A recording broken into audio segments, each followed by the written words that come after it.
Good morning, ladies and gentlemen, and thank you so much for joining us as we present the economic outlook and forecasting the New York region's real estate market.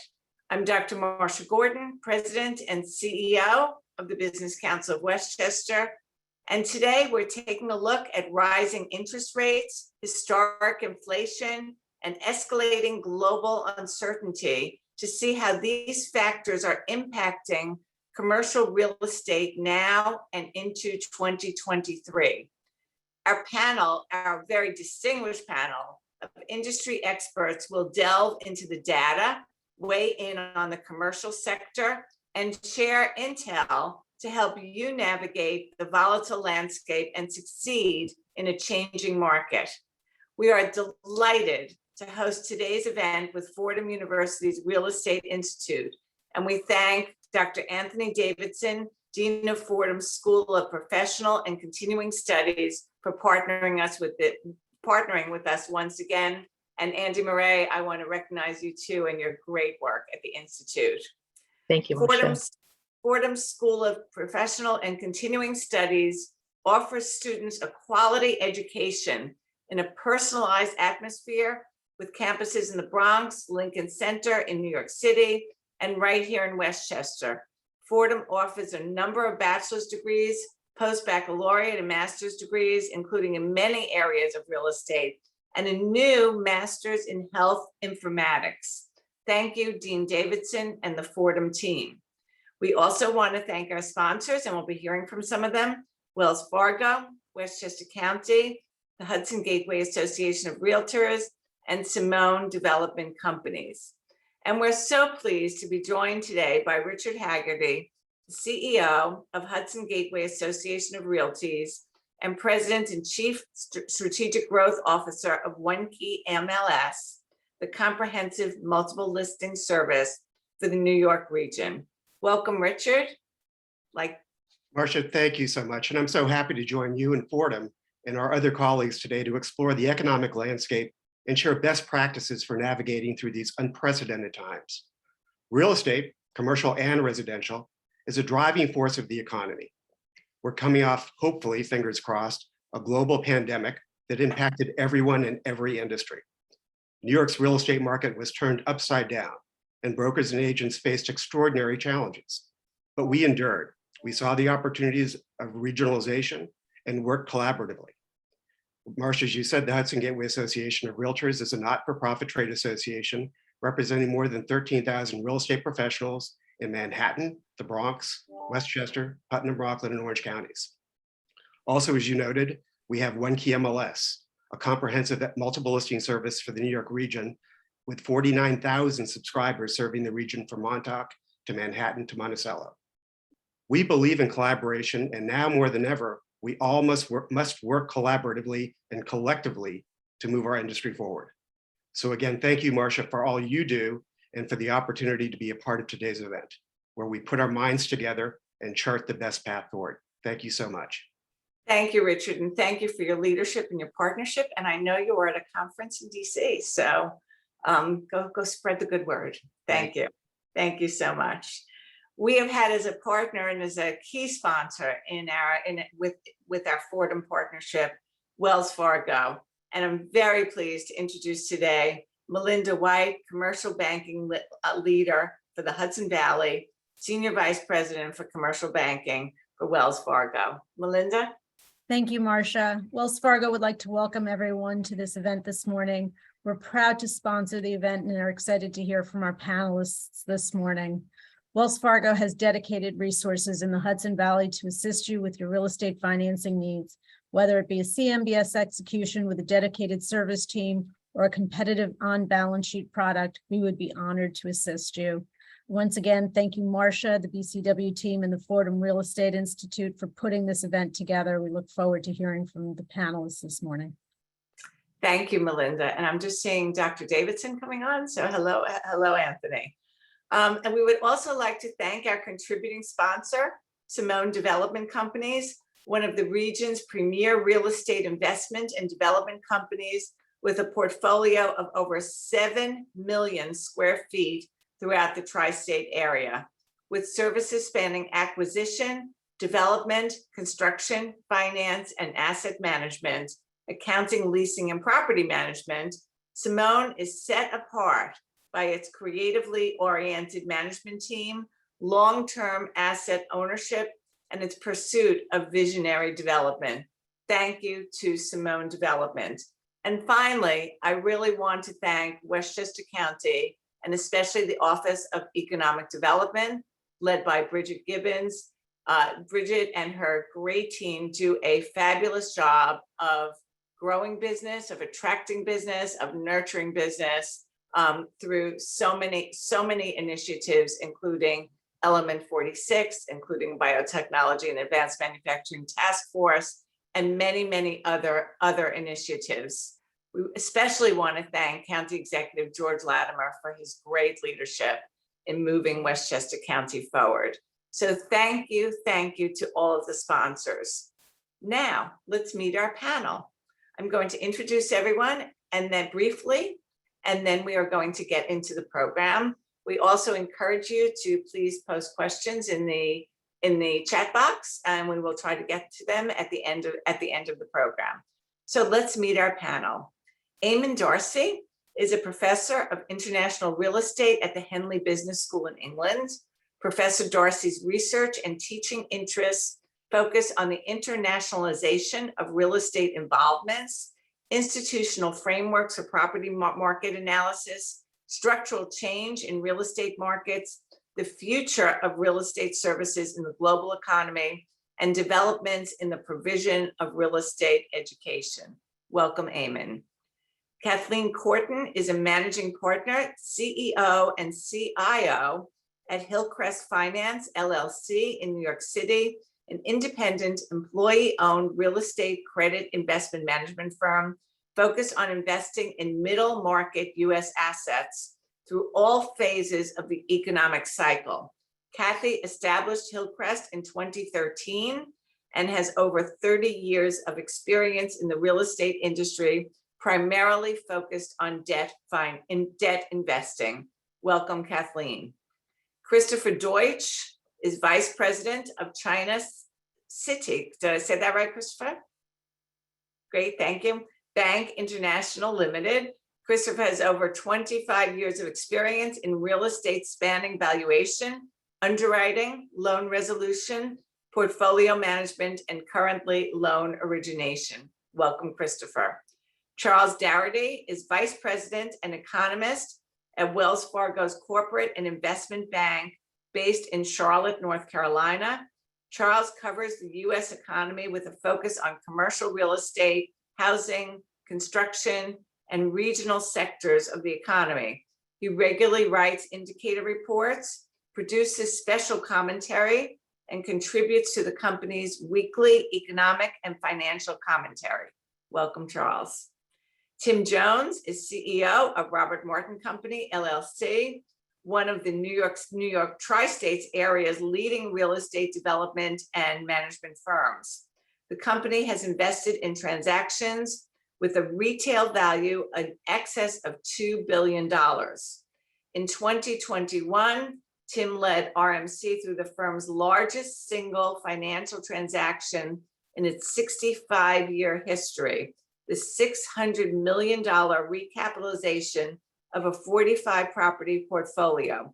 Currently, he is overseeing the refurbishment and launch of the Tesoro Club, a 1,400-acre luxury, gorgeous community in Florida's famed Treasure Coast region. We're proud at the Business Council of Westchester to have Tim as a vice chair of our board for economic development on our executive committee. I added that in, Tim.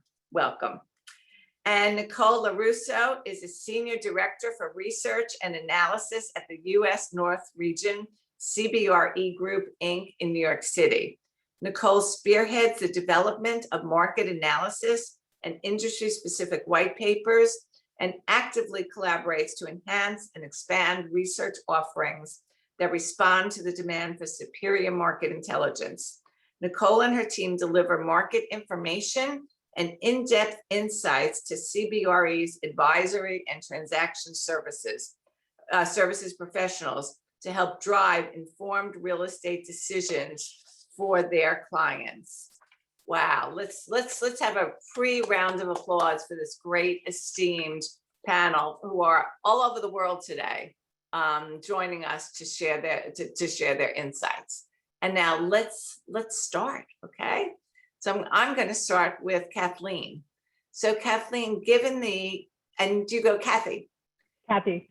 Perfect, Kathy. Given the current volatility in the capital markets, how are you seeing borrowers employ mezzanine and preferred equity capital?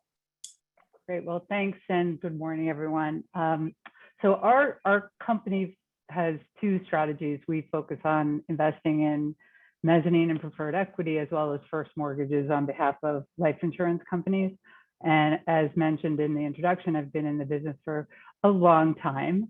And I think unprecedented is overused, but apt term. When, on the demand side, we lived through the pandemic and revenues falling depending on property types. And now, it's kind of the double whammy of inflation and interest rates going up more recently.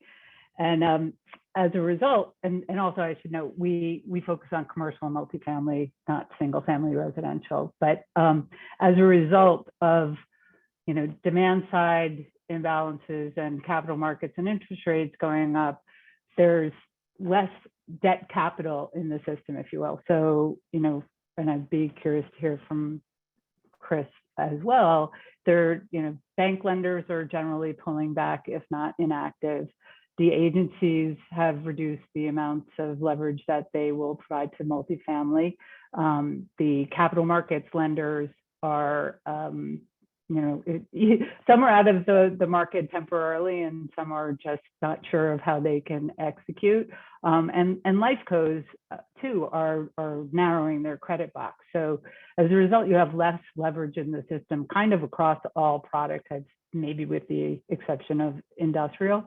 And what we're seeing on our mezz and pref side is people having the need or the desire to bridge the gap between the new levels of first mortgages, so let's say like 50 to 55% loan to value, to obtain up to 70 to 75%. And there are two kind of circumstances. One is simply to fill a gap. We're used to borrowing 75%. It might be a little bit more expensive, but we'll use mezzanine or preferred equity to bridge the gap between traditional first mortgage lenders and what I want as a sponsor. So there's gap financing, and there's also like a rebalancing element that can look like anything from construction projects that have overrun costs and there's a need for capital, business plans where lease up took longer, or circumstances where borrowers have an existing loan but need to balance it or pay it down in part to extend the time, given the state of the first mortgage capital markets. So those are the two. Long answer, but gap financing and kind of rebalancing, we're seeing more demand than I've ever seen for what we do in today's current environment.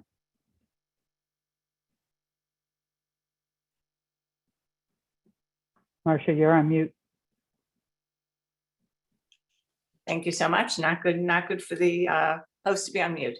So I just said gap financing and rebalancing. Kathy, can we kind of quickly address and come back to it, how the different property types are being impacted in the current environment?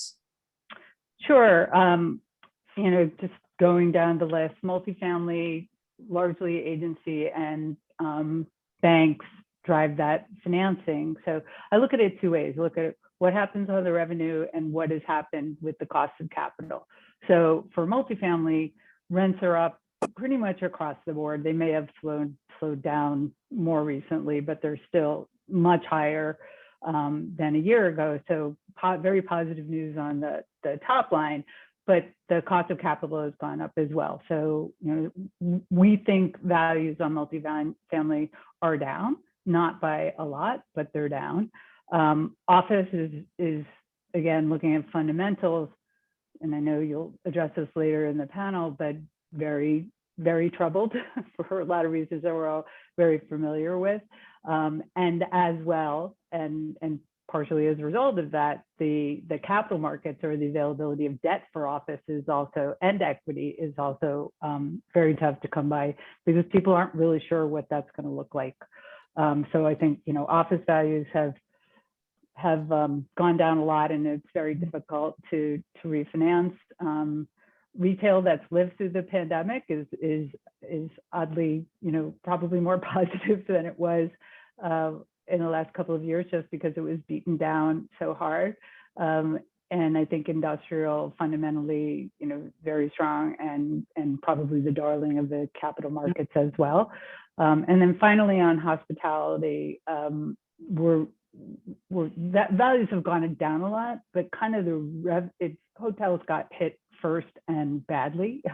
So they're now actually, we're seeing revenues jump pretty dramatically depending on the property, the type of hotel relative to sort of your pandemic performance, and they're doing better.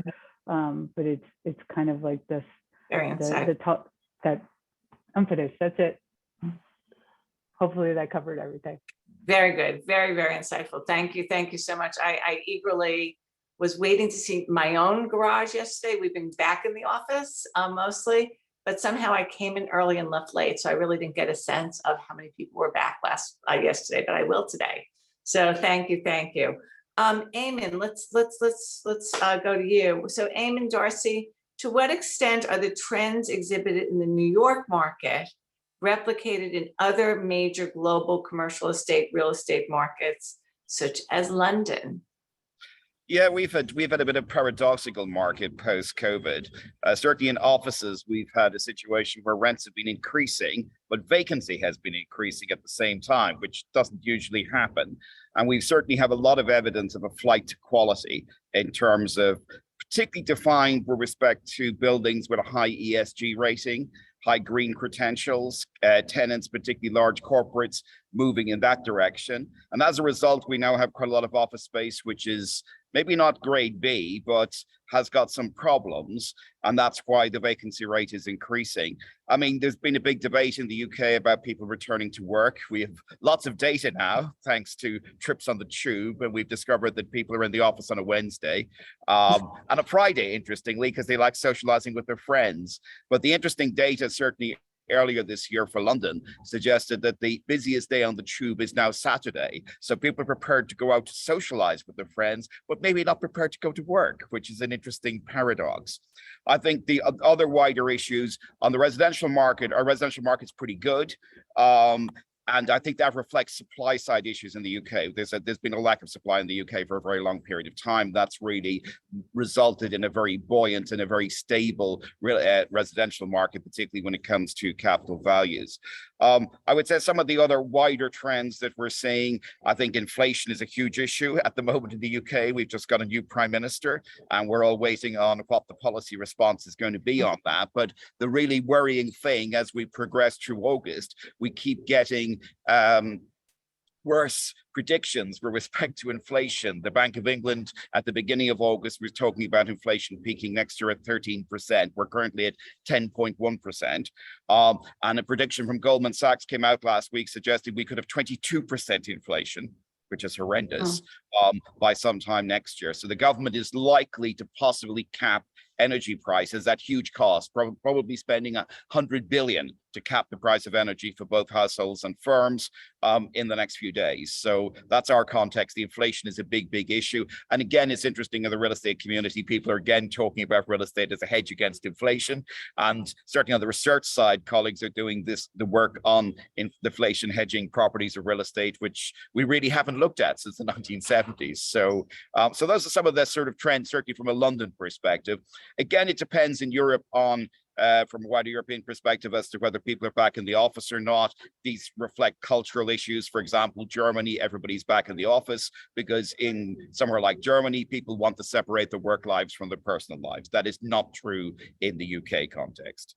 Got it. Very, very interesting. Very insightful. Eamon, what would you say are the key drivers of the commercial real estate market in the post-COVID landscape, and which pre-COVID trends have been accelerated?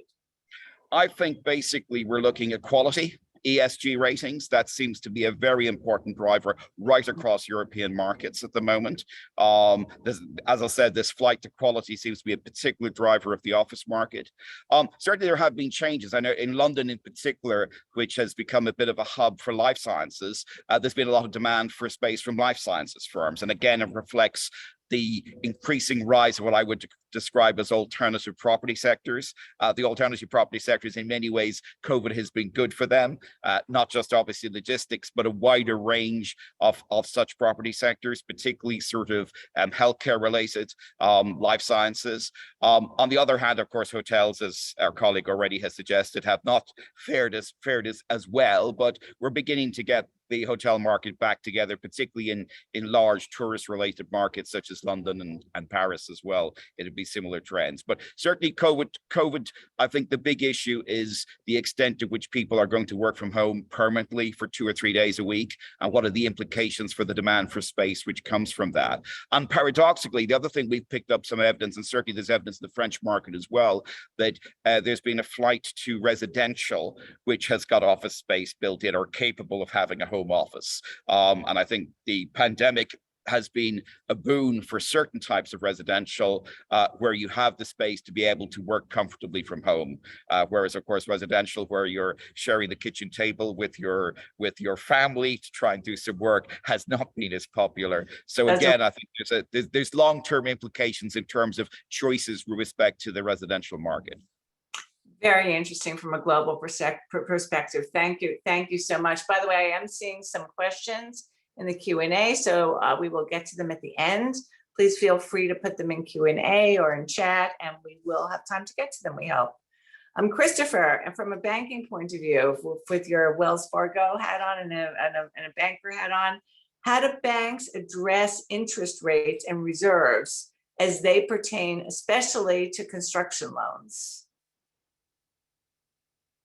Okay, thank you.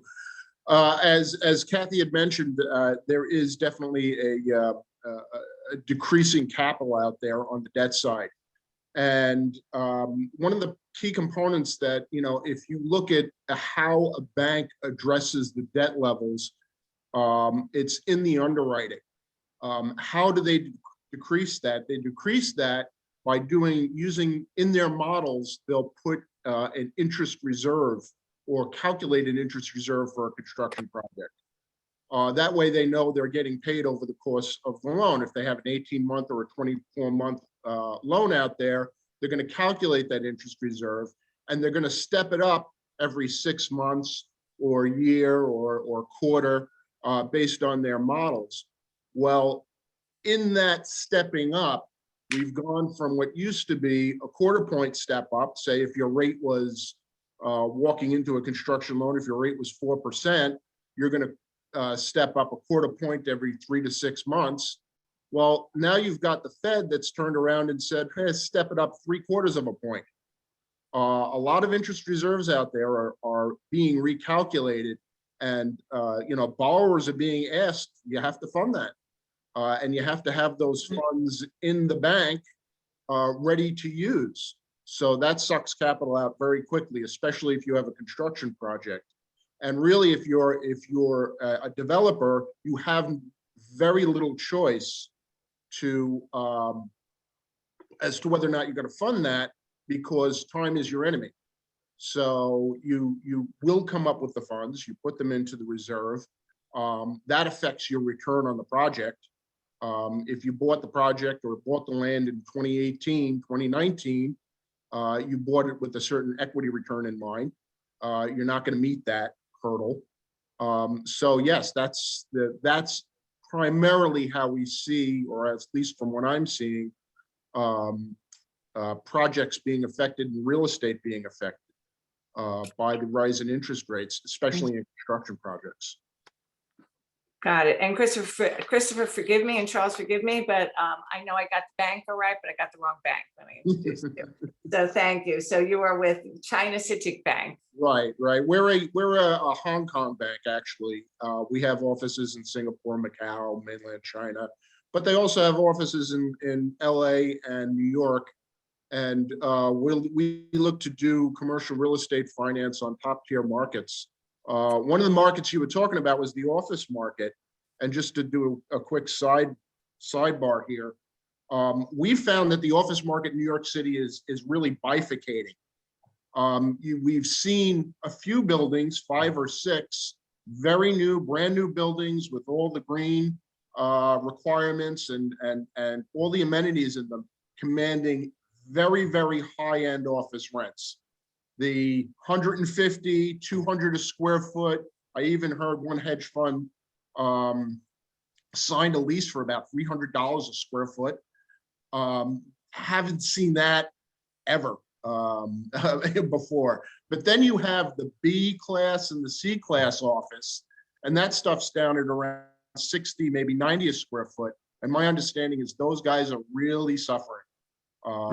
They're the ones in the higher vacancies and things like that. Yeah, I'm hearing the same thing. Very interesting. So Christopher, which potential borrowers are walking away now from financing terms, and who is still interested?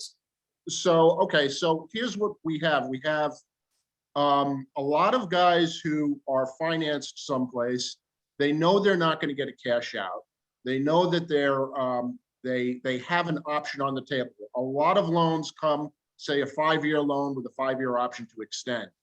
And they've finished up with the first initial term, and they're looking at their option. Used to be in 2018, 2019, it was almost automatic that borrower was going to go back out into the marketplace and refinance for a lower interest rate or cash out or have that ability to repatriate their funds. Not the case anymore. You have a lot of cash out is a very rare circumstance today, or a very rare situation today. And a lot of the borrowers is turning around and they're saying, you know what, I really don't want to go through the underwriting and the chance of not getting that capital or not getting approved at another bank. I'd really rather I think I'll just extend, take that option and move forward. So for a borrower who, a lot of these guys who are tried and true in the multifamily market, and even in some of the commercial markets, those guys are turning around and they're saying, I'm going to take the option and be done with it for right now.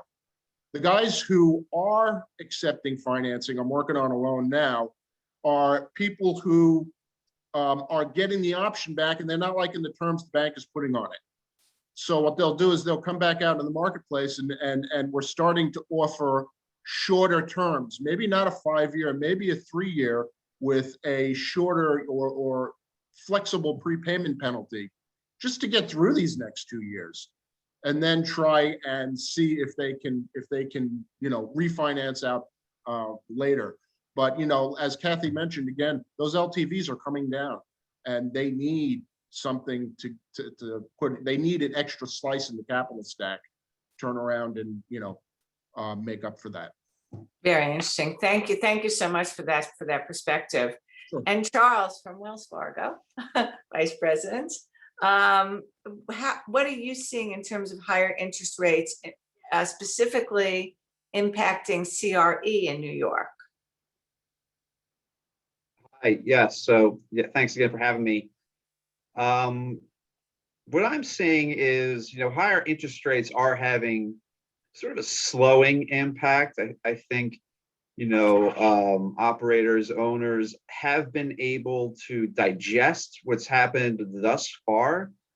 The big issue in my mind is that we think interest rates are going to continue to rise. So the Fed is lifting rates in order to get a hold of inflation, which is rising at a pace that we haven't seen in 40 years. So interest rates have come up. The effective federal funds rate is, about 2.5% now. We think the Fed is likely to increase rates another 150 basis points over the course of the next year or so. So interest rates are probably going to come up more. And that's going to slow down activity across the economy. And economic activity slowing is likely to have a big impact on commercial real estate across the board. Now, New York City is its own special place. New York City is still recovering from the impacts of the pandemic, notably, in the office market.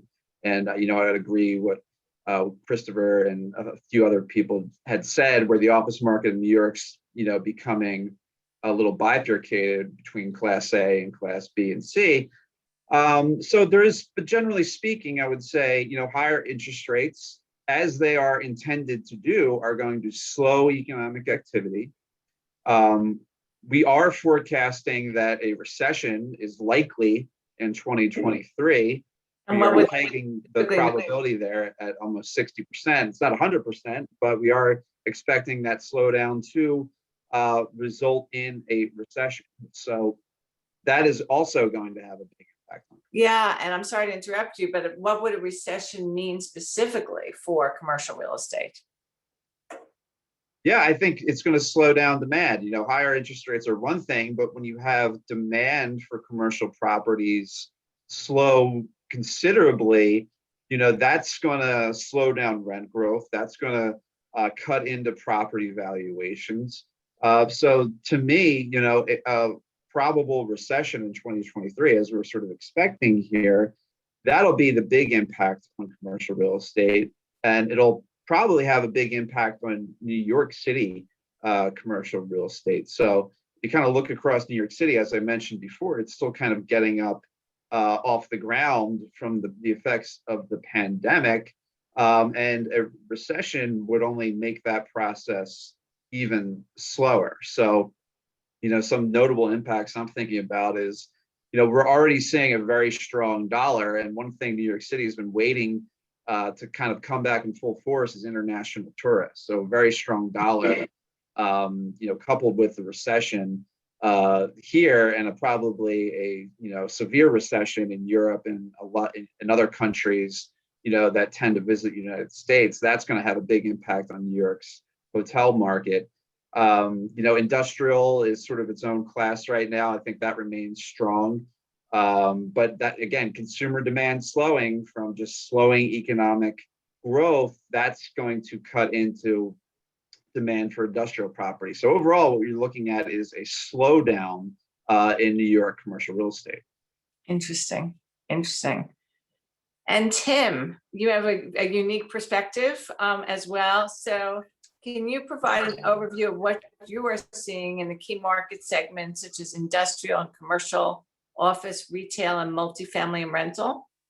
Yeah, as you pointed out before, Robert Martin Company is an 65-year-old company based here in Westchester, or 6 million square feet. We don't have the 7 million that Joe Simone has. I'm gonna have to talk to him about that. But it is mostly in Westchester and the New York area.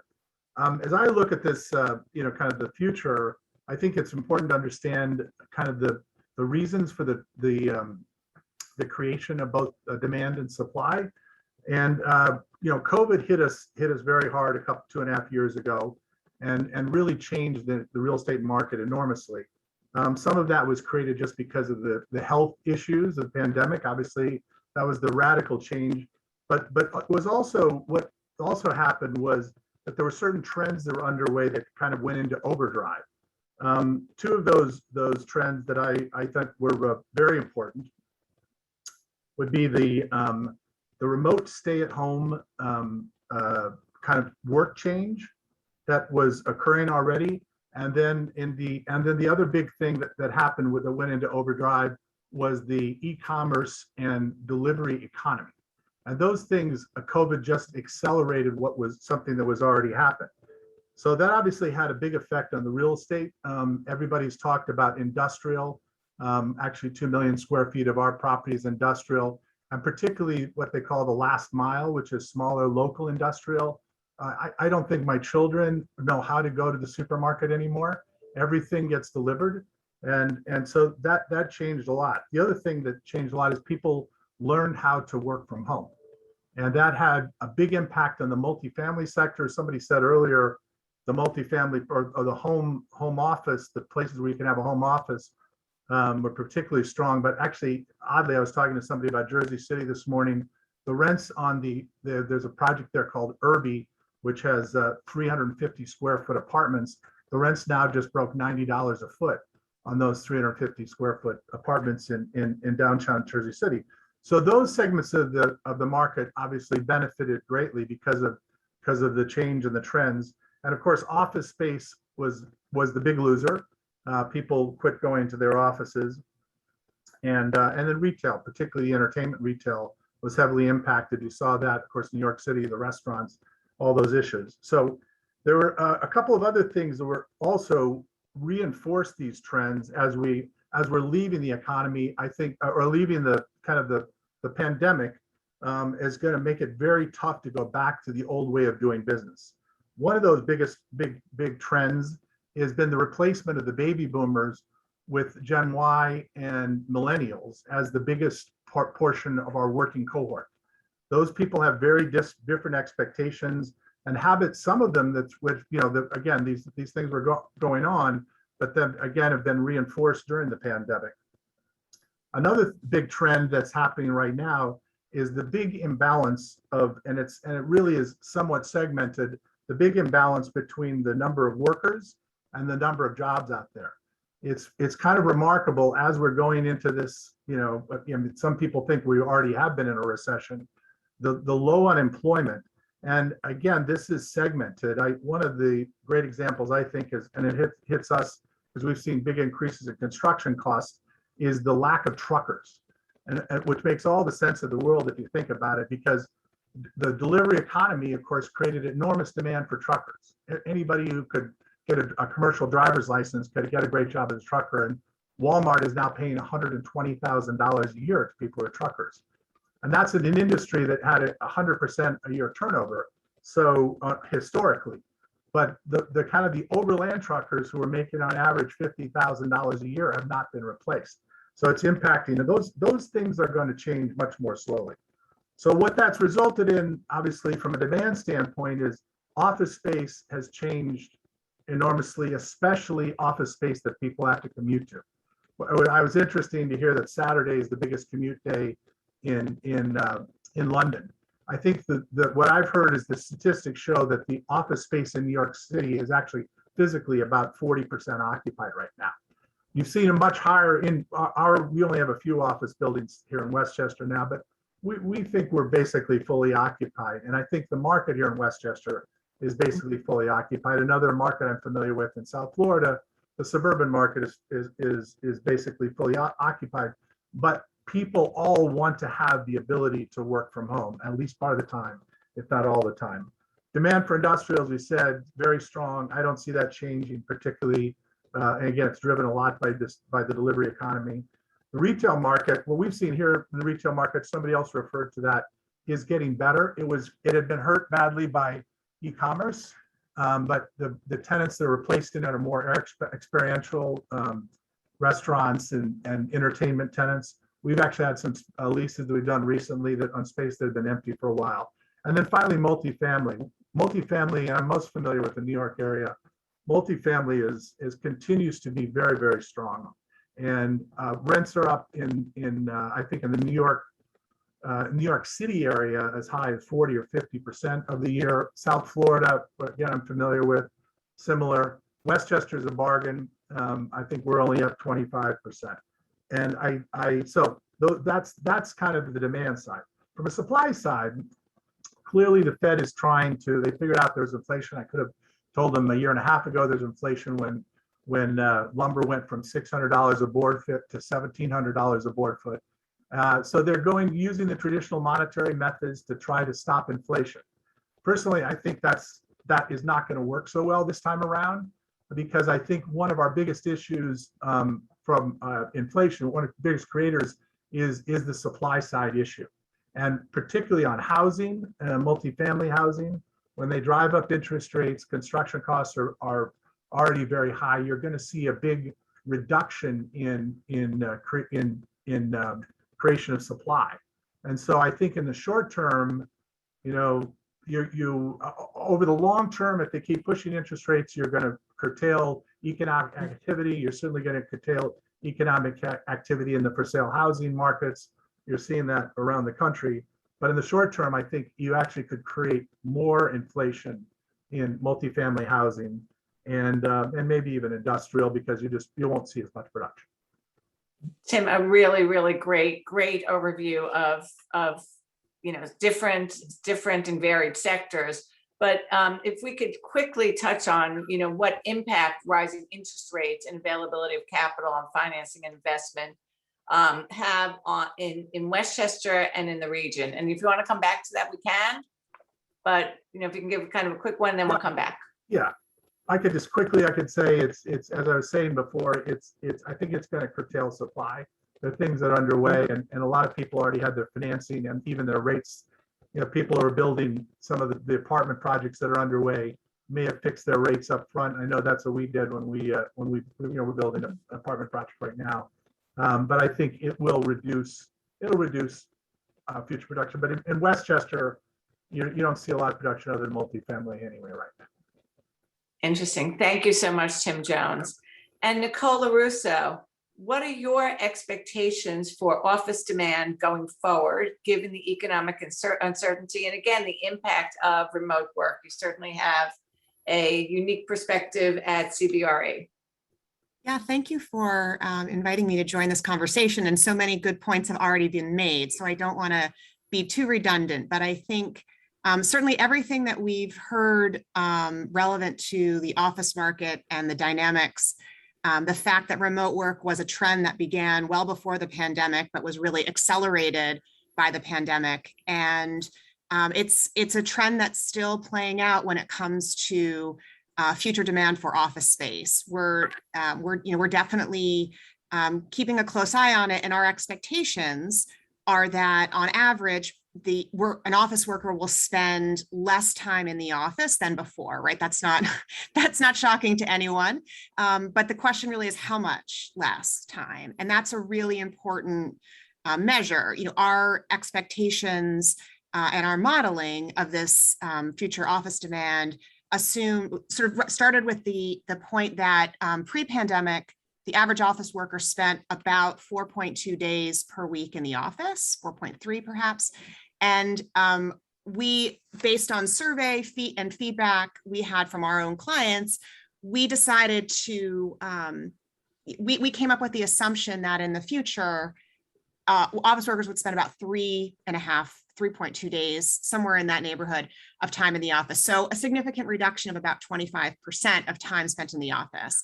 And so based on that, we also took some other cues from our other businesses. CBRE has a very broad platform of services, and some of the work that we do with clients is around space utilization and planning for space utilization. And one of the things that we have observed is that even when people when occupiers are designing their offices to with the expectation of more remote work, that doesn't necessarily translate one for one. A proportionate reduction in, there's not a proportionate reduction in space occupied if based on a reduction in time spent in the office. And so because of that, our expectation was a 25% reduction in time spent in the office would not translate into a 25% reduction in occupancy. That because people, when they come to the office, they want to be together. That's the point of coming in. And so you need a kind of a peak load capacity, which means maybe you can economize, but you can't fully economize, if you shrink again the time spent in the office by 25%. So, and I think someone else referenced the fact that pre-pandemic, we were seeing a real densification of office space, and for a variety of reasons, our expectation is that that actually will relax a little bit in the future. And so, so when you add all that together, our estimate was that over time, assuming we reached a pre-pandemic level of office occupancy, of office using employment, which we're essentially at in New York City, or actually a little ahead of now, that at that, once we, given that same level of employment, that putting all these factors together, that we would see about a 9% reduction in office occupancy over the next 5 years. Of course, we do expect there to be job growth over this time frame as well, and so that will kind of push back on that reduced occupancy. But there are a lot of assumptions in there, right, that are still being tested and confirmed. And I think the biggest variable really is how much time will workers spend in the office. And so 3.2 might turn out to be spot on. It might turn out to be overly optimistic. It might turn out to be under, we might be undercounting or estimating the amount of time. And I think we're seeing that play out right now. I think people, just in my own commute, just coming back to the office in the last 2 days, the buses are fuller, Grand Central is busier, the office is fuller. So I think people are starting to come back to the office a little bit more. How long, how much that changes and how close we get to that 3.2, 3.3 days per week is yet to be determined. So that's on the backdrop. But then we also, of course, have the current economic environment. And I think, as many people have mentioned, rising interest rates, economic uncertainty, all of that is a headwind on office demand in the near term. Over time, obviously, that will resolve and the economy will, will be cyclical and we'll get back on an upswing at some point. But in this moment, I think the combination of how much office space do we need? Maybe we don't need quite as much office space, combined with economic uncertainty and higher costs for occupiers, that is going to put a little, that's going to push back on office demand in the near term. Interesting. And I know we have some questions, but Nicole, before we get to the questions, I just wanted to ask you, during the pandemic, we heard a lot of people migrating out of expensive cities like New York City to less expensive places. What has the impact of this been on office space, again, in New York City, we know, but then in Westchester as well? Absolutely. So I think it's actually been, it was both bad news and good news. The bad news is, well, and certainly before the pandemic, right, the cost of living in the Northeast and the New York metro area was definitely a disadvantage, right, from a job growth and a population growth standpoint. But nonetheless, New York City still attracts many people to stay here and to move here. During the pandemic, we saw quite a lot of people leave New York City. And of course, at the moment, that was also compounded at a moment, but there were fewer people moving in. So we did see, we saw multifamily apartment vacancy rates hit all-time highs. There was quite a lot of hand-wringing and concern about, what does this mean for the future of New York City? As many of my colleagues here and co-panelists have pointed out, the resi market, the multifamily market, has rebounded quite strongly. And so we're seeing rents go up, we're seeing occupancy levels. So maybe those people who left are not coming back, but new people are coming in to fill, to take their place. And that's been, I think, ultimately good for New York City and office demand. And it still remains that many office occupiers feel that they need to have a presence in the New York City market in order to have access to the best and brightest talent available to them. I think it's also the good news for Westchester was that many of those New Yorkers who left New York City didn't go that far. Many of them found themselves in Westchester, also in other parts of the suburban tri-state market, New Jersey and Long Island and Fairfield County in Connecticut. So the good news is that as a region, we did a decent job of holding on to our workforce. And we saw that play out a little bit in leasing activity in suburban markets, particularly Greenwich, Connecticut seemed to be the real winner in terms of increased office demand, although not to the extent that it actually registered as an issue in New York City. So from the New York City perspective, Manhattan perspective, we didn't feel like we lost a lot of occupiers to outmigration, but in small markets like Greenwich, we did see, sort of a big influx, or what's a big influx for that market of new demand, kind of to reflect people's interest in being closer to home. I think a little less so in Westchester, but again, it's a small market, so a few leasing transactions can have a big impact, and we are starting to see office demand start to pick up in the Westchester market, which is good news.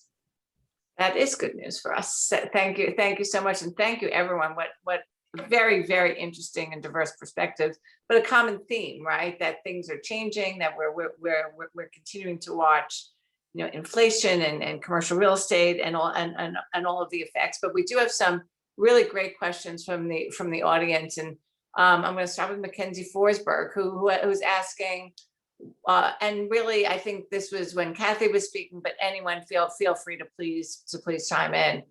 Please elaborate on why you believe multifamily values are down. She has her own personal perspective, but interested to hear from a lender's underwriting position. Well, there's two opposing forces. Rents are up, and that's great, but interest rates, the 10-year treasury is up 200 basis points, I think, in the last year.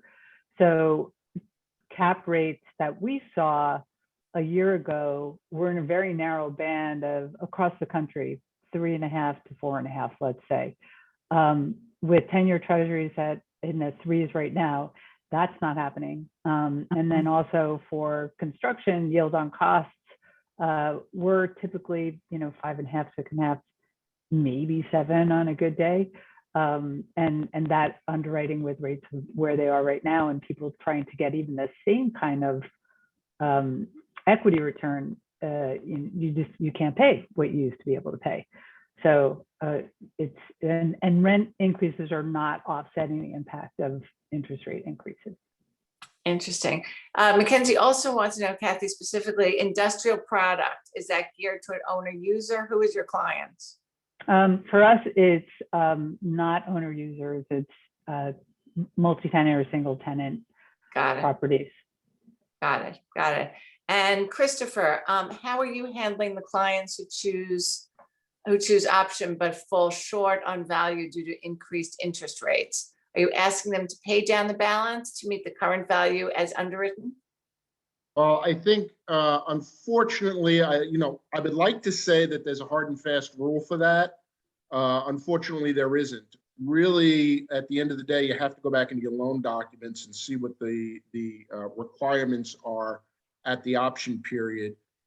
Some loan documents definitely do have, I think they call it a top-up feature, where the borrower is asked to come back and to make up the difference.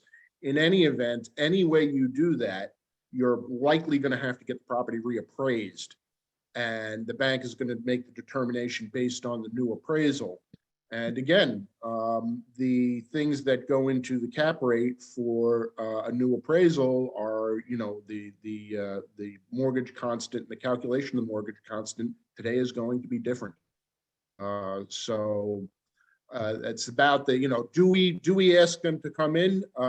It is often something where you have to speak to them and offer a runway, so to speak, so that they can turn around and navigate a high LTV or collateral situation where they may have to offer up additional collateral, or they might have to pay the loan down, or some other solution. Very interesting. Chris Kevin wanted some perspective on New York City commercial occupancy rates, current compared to 5 years ago. We talked pre-pandemic, post-pandemic, but if you go back, does anyone have a sense of that? It's okay if you don't. I can answer that one. Sure. So our latest numbers for August showed we actually count an availability rate, not a vacancy rate, but we are at about 18.8% availability in the Manhattan office market, which is not peak, but is not far from peak. We peaked around 19.5%, and that was an all-time high, which we were at, a year or so ago. So it's still quite high, but it's been coming down little by little. We're seeing positive absorption last month, and the year looks like we might get to positive absorption. But as we talked about in this panel several times, that's the overall number. When you look at what the higher echelon of office space in the market is performing much better from a demand standpoint and an occupancy standpoint, whereas what we call the commodity space market is where we're seeing more and more of that vacant space and available space accumulate in the market. And the expectation is that it will linger for quite a while, despite declining rents in those spaces. Rent is not necessarily, people are not terribly moved by dropping prices on Class B and C space. They're somewhat price insensitive. So that's a real challenge for that part of the market. Thank you. Basic question here, but a very, very good one from Stu Strauss. We all had a crystal ball. How much higher do you think interest and mortgage rates will go up? And when do you think interest rate and mortgage rates will start to come down? Anyone want to opine on that? Stu, I think we're all gonna sit and wait with you and see what happens here, right? I was gonna add my comments there. Sorry, I was trying to take myself off mute. As I mentioned before, we don't think the Federal Reserve is done lifting interest rates yet. In fact, we think there's probably another 150 basis points of tightening over the next year or so, and they probably peak out around 4% as a terminal rate. I'd say the risk is slightly skewed to the upside there. But then, over the course of 2023, I mentioned, we have a probable recession in our forecast. And what that means is the Fed is probably going to start cutting rates. So if they lift to about 4%, we think they probably cut by about 100 basis points as unemployment starts to go up, economic activity slows. So in terms of mortgage rates, that same general trajectory, I would say. I think, of course, there's a lot of uncertainty, I'd say the risk is to the upside. Mortgage rates right now, I think, as we're sitting here, are above 6%. But we think they're probably, close to a peak. And then over the course of the next year or so, mortgage rates for residential tend to follow the 10-year Treasury. So if the 10-year Treasury, it comes down as we forecasted then mortgage rates will come down as well. And of course, then, go ahead. Anyone else want to say something? Okay, I'm getting an echo here. I don't know if other people are hearing it. But again, there are external factors, and a question came in from Sarah Jones-Maturo from RM Friedland. What about crime in the big city? What is? I don't want to end on a down note, but it's something that people are talking about or don't want to talk about, the elephant in the room. So, any thoughts on that? Or just as it's a tough situation? I can comment. I do think it's weighed heavily on people's anxiety about coming back to the office. It's one more factor. If you're, in your suburban community and you're already working from home every day, I think concerns about safety are top of mind. And I know the New York City Partnership has done a lot of surveys that confirm this. I think the good news is things are moving in a positive direction. It's certainly been at the forefront locally. It's been at the forefront of our the mayor's agenda, and so I think those things will ease over time. But I do think it has been one factor that has increased the hesitancy for people to come back to the office, and that might linger for a bit. Thank you for your candor. Appreciate that, and we so much appreciate your great expertise working with Fordham University's Real Estate Institute and the team led by Dr. Anthony Davidson and Andy Murray at the School of Professional and Continuing Studies. It's always a pleasure for the Business Council of Westchester. Thank you, Dr. Davidson. And we want to thank once again all of our sponsors, Wells Fargo, the County of Westchester, the Hudson Gateway Association of Realtors, and Simone Development Companies. We invite anyone also who wants to learn more about the Business Council of Westchester to visit us at westchesterny.org. We are the advocacy and economic development and business development organization representing business in Westchester, and it is our honor to have you all here to partner with Fordham. And again, to learn more about from all of you experts from all over the world, the economic outlook and forecasting for New York's region's real estate market. A big thank you also to Co-Communications, Stacey Cohen and Karen McBride, who helped us pull this together. And of course, my own team, Amanda De Palma and Yvette Molina. So thank you so much. Let the conversation continue and let us all prosper. Have a great day. Thank you, Marcia. Bye. Thank you. Thanks, everyone. Take care.